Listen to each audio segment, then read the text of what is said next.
Olá, meus irmãos espirituais. Estamos aqui em mais um vídeo no canal Caminhos do Espírito com Rodrigo Bastos. E hoje, para falar um pouco sobre a infância e também a educação do codificador do Espiritismo, Allan Kardec.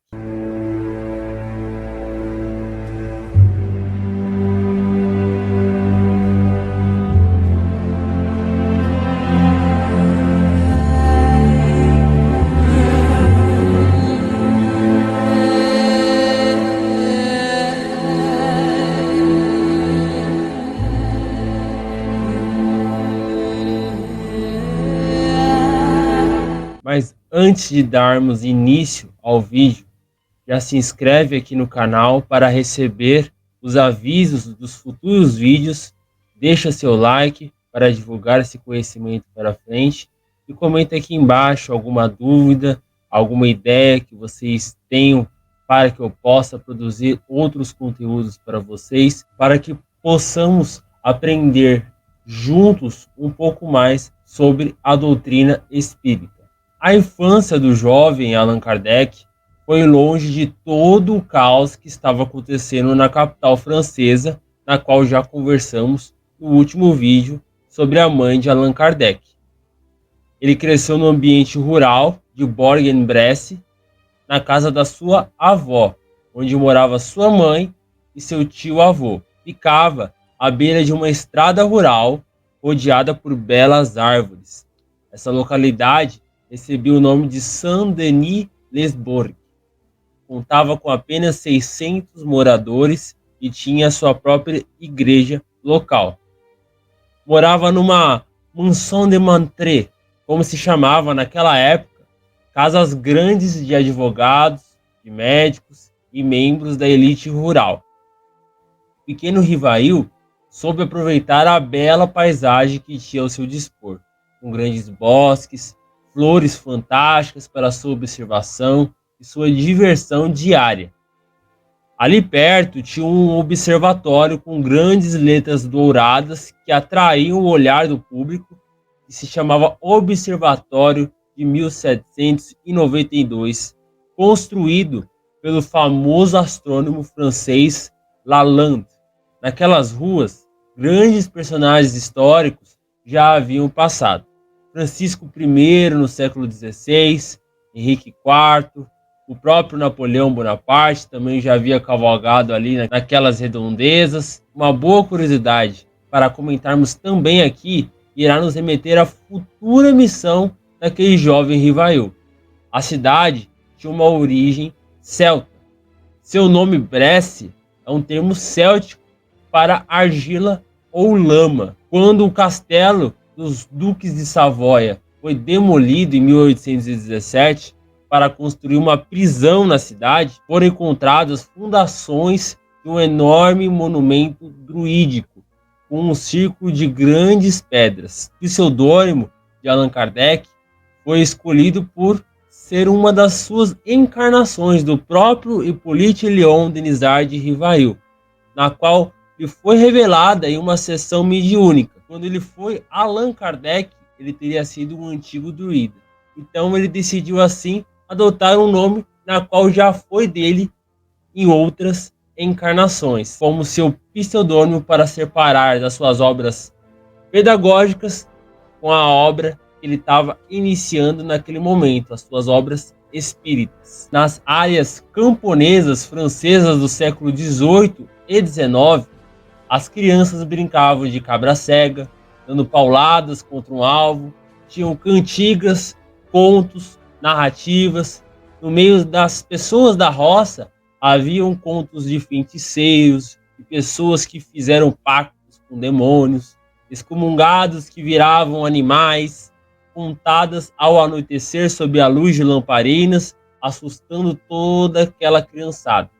E foi um jeito fantasioso de chegar até Rivail, boatos sobre a vida após a morte, sobre espíritos. Foi o primeiro contato do Hippolyte Léon Denisard de Rivail. Mas nem tudo foi um conto de fadas durante a sua infância.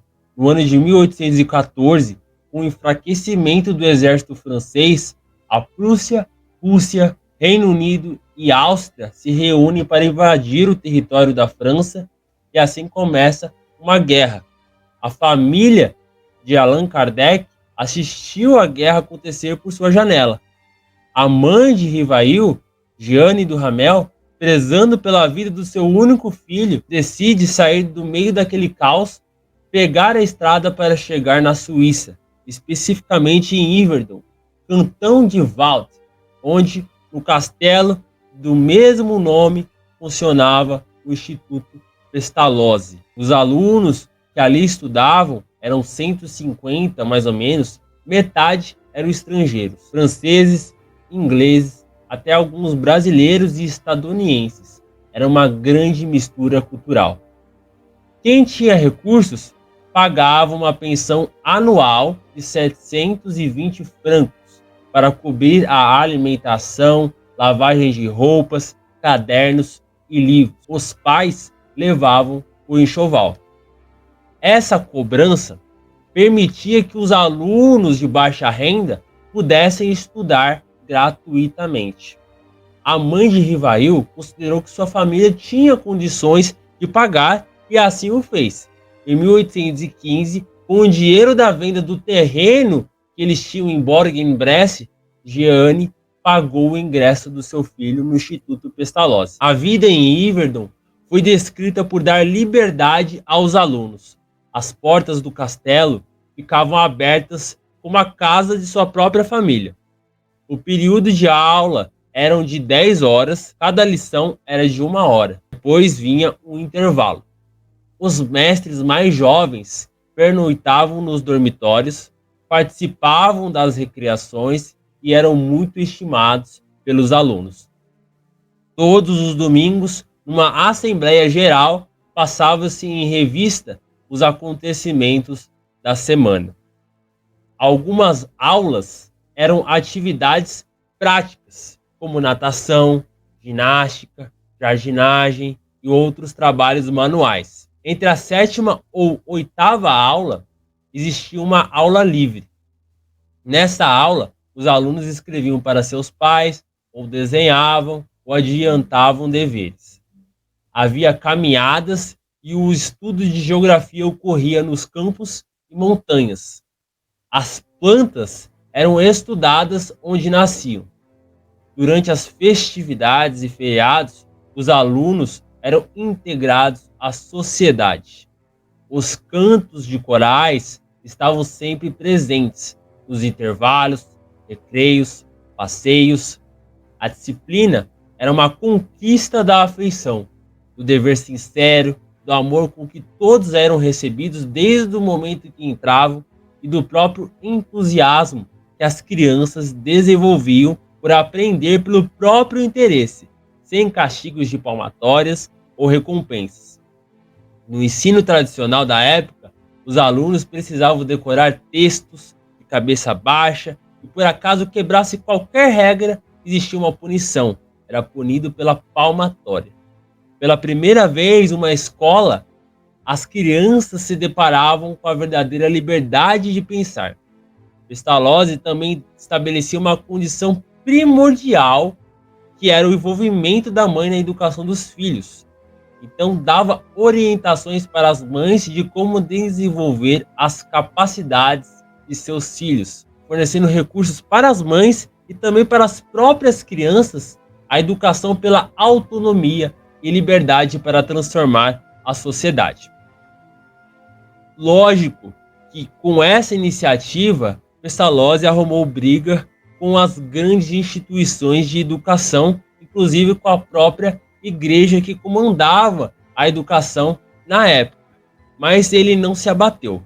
Para Pestalozzi, a educação começava do momento em que o bebê saía do ventre de sua mãe, pois desde o momento em que os sentidos da criança estiverem preparados para receber as impressões da natureza, ela o educaria a partir desse momento. Então, para Pestalozzi, a razão do fracasso das escolas tradicionais era porque coagia as crianças, abafava sua força interior natural que as conduziria à aprendizagem pelo próprio esforço. Pestalozzi via em Deus a origem dessa força interior das crianças, sufocada pelo erro e pela ignorância dos homens. O maior exemplo racional para Rivail dentro do Instituto foi o mestre Alexandre Bonifácio. Era um discípulo de um famoso gramático e dicionarista francês, que o ensinou que, muito diferente da arrogância e superioridade, ou até mesmo da distância habitual que os alunos devem ter com o seu professor, independente do método que se adote, ele nunca vai agir com o ar pedante que afeta certos mestres, pois sua intenção é atrair a atenção dos alunos, sem precisar impor respeito, manterá a seriedade que afeta essa profissão, sem temer uma adequada familiaridade tão agradável às crianças. Hippolyte Rivail recebeu uma educação humanista, um ambiente estimulante em meio da natureza. Primeiro, com sua mãe em Bourg-en-Bresse, na cidade em que viveu. Depois em Yverdon com Pestalozzi e Bonifácio. Recebeu um incentivo para que se dedicasse a uma educação transformadora e ao estabelecimento da pedagogia como ciência, como um intelectual ou cientista preparado nas mais diversas áreas. E assim começou a lecionar no Instituto com apenas 15 anos. Essa postura, que se iniciou em Yverdon, foi fundamental para elaborar a ciência espírita, pois não se aprende o espiritismo na catequese como na religião católica, e nem por cursos e palestras, mas sim pelo método ativo, experimental, científico e social para se debater e confrontar com hipóteses propostas pelos espíritos nas obras de Kardec e as ideias pessoais de cada um.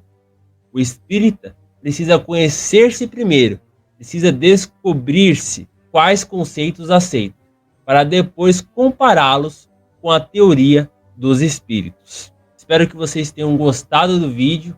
Comenta aqui embaixo se vocês querem que eu desenvolva mais essa história de Kardec, depois que ele sai do Instituto Pestalozzi e começa a viver a sua vida de adulto fora de Yverdon e voltando para Paris, depois assim conhecer os fenômenos que estavam acontecendo na França, dos espíritos interagindo com as mesas. Então, se vocês tiverem interesse, comentem aqui abaixo.